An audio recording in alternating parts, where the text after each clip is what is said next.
it's Aaliyah from the Song of the Winds. I hope you're doing really well. Today I want to share with you my thoughts on the Next World Tarot. And here's the guidebook.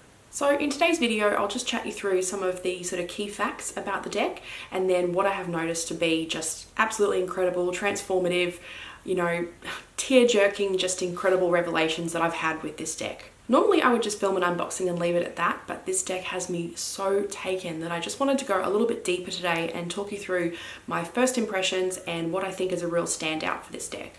So the creator is Christy C. Rode. She's the illustrator and writer for the deck. It was published last year in 2017. It's like 15.5 centimeters tall and about 10.5 centimeters wide, which in inches is about 6x4, so it's quite big. And it comes in a basic tuck box, but it's better quality than normal. You know how quite often they'll get some sort of a crease line there from where you've opened it? It doesn't happen with this cardboard, so that's really good. The cardstock is a teeny bit on the thin side, but not in a way that's in any way, you know, hard to work with, but it's very, very glossy. And the guidebook is small and there's no images, but that's not really a negative thing, it's just an observation. The introduction in this raised about every single hair on my arm and kept it up for like a really, really long time. There's about 15 statements of what the Next World Tarot is all about. It just blows my mind. And it was about 7 years in creation and involved around about 70 plus people. And that gives me chills because in numerology, the number 7, it's about seeking the truth. It's about fighting for what is fair, finding what's right. It's inclusive. It digs into what's hidden and what the very powerful try to use to maintain oppression. And there's 4 changes to the names of the major arcana. So the Emperor becomes the teacher, the Hierophant becomes the messenger, the Hangman changes to suspension, and the Tower becomes revolution, which is, yeah, it's just the best card. And honestly, I feel like this deck is the most relevant of our time. It's the biggest shake-up. I mean, even in modern decks, we still subscribe to the belief of certain cards having to mean, you know, precisely something, that certain symbology just has to be used in order for the card to be, you know, understood. We still maintain those gender heteronormative approaches to you know, the way that we see relationships depicted. It's ageist, it's bodyist. What's the word for that? Yeah, honestly, I feel like it's so relevant for now, and it's brings out the anarchist in me that just wants to just change the world so much, and I love it. And honestly, I recognize my privilege in working with it. This deck is so beautifully inclusive in so many different ways. It challenges the idea that many decks seem to have, where a character's physicality has extra layers of meaning, and usually in the negative sense. And Little Red Tarot have written quite a lot about this particular topic and tackling that body stigma. And I feel like the Next World Tarot has truly just smashed through that ceiling that we've created for ourselves. It's got depictions of all different sorts of people and all different varying abilities and sizes without any negative connotations attached to it. Like a lot of the time, if you see a chubby character, often it's with a card where there's some sort of connotation of like a lack of self-control, as if like, oh, you know, you got a bit more weight on you, you mustn't have any self-control, like as if it's a flaw, as if there's something inherently bad about that. And physical ability doesn't appear to be in the cards in order to imply anything. It's just a simple, this is a person, you know, without like, oh, they're somehow crippled or there's somehow this or somehow that, and as if that is some sort of layer of symbology that, what am I trying to say? I just love that it is so truly inclusive and there's no negativity associated with people of differing abilities. I love it. It's just inclusive, full stop. And with the major arcana, it's got the element, the sign, and the planet that's associated with that card. And the minors have a single keyword with the astrological correspondences, while the court card has the overall theme. So now let's take a look at each card one by one, just very quickly. So you may not be able to see because I've got the ring light on, but there's just a teeny bit of, I guess you'd call it like discoloration or something like that. It's not quite black all the way through in the guidebook. It's hardly a problem, but it's just, yeah, something I noticed. But the unboxings that I have watched of this deck, oh, I really feel like this is my soul deck. It's just incredible. Let's take a look. That ring light's sort of annoying with they're quite glossy, aren't they? Yeah. Well, that's something to keep in mind when it comes to ring lights. If you've got something very glossy, you will definitely get a reflection. Let's just try and ignore that.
And I'll just show you now some of the cards that I think are a real standout and approach the subject matter in a totally different, modern, world-changing kind of way. Revolution. This is the Tower card. And the emotion of this card, I immediately cried when I saw it. I think this is probably the best depiction of that I can understand a Tower moment, when something is just so crucial and so transformative, so truly unfair, when you feel just so absolutely powerless and you're just fighting this uphill battle and, you know, you may not win. It's chaos, it's catastrophe. It's an incredibly apt description of the Tower. Revolution. Now, I think the Star is amazing. Using butterflies is not particularly unique, but very rarely, or in fact I've never seen it, it probably exists but I've never seen it, would you see the caterpillars. So you can see that there has actually been that metamorphosis, that transformation that has occurred when you're at the Star card and you're coming out of that, you know, revolution period, out of that, you know, Tower time and all the other cards, all those other experiences that have led to it. Being able to see how you can actually, you know, change and grow and shed and turn into something beautiful, and having almost be at that point where you can integrate all those things into yourself. It's just, yeah, I think this is lovely. And the Four of Wands. Keyword for this card in this deck is harmony. And normally you would see it portrayed with a whole bunch of people celebrating. If you're an introvert, or you just in general struggle to make friends, you prefer your own space, those kind of cards are very alienating, because it gives you the impression that there's no way for you to live your truest life experience or experience things properly unless it's with other people, as if it's somehow, as if your experience is somehow like shared through someone else's lens, if that makes sense. I can't think of any other deck where it's like, no, you can have this feeling yourself. You don't always need other people to validate you or spend time with or any of that sort of stuff. You can feel completely at harmony on your own. You know, dance to the beat of your own drum.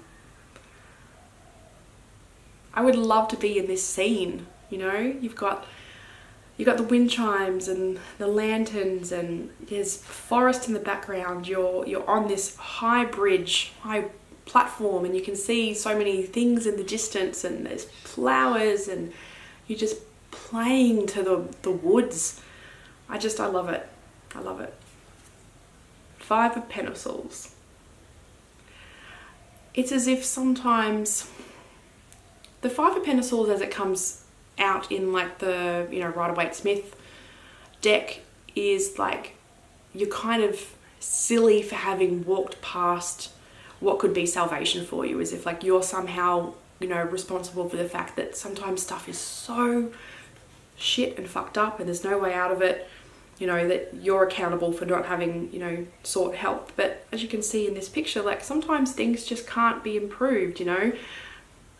I feel like this card expands our understanding of this depiction, expands our understanding of this card, because we're all viewing this through such a westernized, relatively safe kind of existence, you know. We're probably, if you're watching this video, you're probably not in abject poverty, you're probably not in a war-torn country, you're probably relatively safe. Sometimes you're just this fragile little thing that can't do any of that stuff on your own, that you can't change the situation that you're in, you know. It's about changing the system that allows these situations to be perpetuated. The Eight of Pentacles. So creation and mastery in such a different way. Like what they're working on here, I imagine it might be like leaflets or some type of zine, or maybe it's to do with a political campaign or something like that. I guess it's like reminding us that we can be masters in different ways about things that have like a broader impact on the world than just simply you know, getting really good at like making something or doing something. You know what I mean? Like if you think of the Rider-Waite, you know, image for that, for this particular card, it's just, yeah, this adds such a cool layer onto it. Makes us really question our values about what we spend our time trying to master as well, you know, what we spend our time trying to achieve and change, if we do it all, you know. That's another thing to consider. Four of Swords, respite. There is nothing wrong with taking some time out, and this looks like the best time out. I kind of want to be here, you know. It's got stuff going on, it's working on things, he's eating and working in the same space. Doesn't all have to be, you know, doom and gloom. Maybe they're not approaching burnout. I just noticed in some of these boxes down here, I hadn't written this before, but it's got 2013 regrets written on it. Can you see just down under the table? See, there's so much to these cards. Each time I look, I just keep on noticing something else. It's really, really cool. Page of Swords. So Swords court cards usually get a pretty bad rap. I just think that there's so many times in life where what is right is more important than what has to be broken in order to fix it, you know, what has to be shaken up. So this person has cut through a fence, they're trespassing. It says, do not enter government testing facilities. Trespassers will be prosecuted under penalty of law.